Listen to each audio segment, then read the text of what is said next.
Управата за јавни приходи почна да ги казнува граѓаните кои не поднеле даночни пријави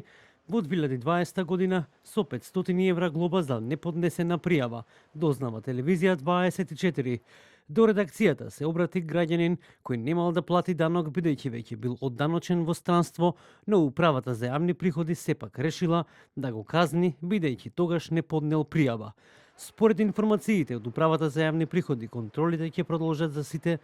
години понатаму. Денеска директорката Елена Петрова вели дека УЈП испратиле 10.000 покани до граѓани кои треба да го пријават доходот остварен во странство и по тие покани околу 1.200 лица доброволно поднеле пресметки, а околу 1.300 се задолжени со даночни решенија. Апсолутно не се работи за покривање на состојби како немање на пари во буџетот, туку мислам дека ме разбравте од се што кажав, дека се работи за во обезбедување на фер и правично оданочување во кое што сите граѓани како што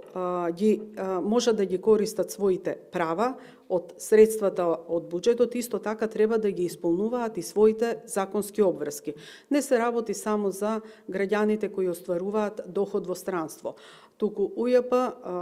зафаќа една по една област каде што забележуваме дека има ризици во собирањето на даноците и каде има губење на даночни приходи заради тоа што даночните обврзници, граѓани и компании не ги исполнуваат редовно и точно даночните обврски и таа даночна евазија може да се должи и на вистина на недоволно информирање и незнаење, но исто така може да се должи и на свесно одбегнување на даночните обврски. Заклучно со 30 ноември годинава во државниот буџет по основ на даноци и придонеси се собрани 3,97 милиарди евра, што е повеќе за 268 милиони евра во однос на истиот период лани.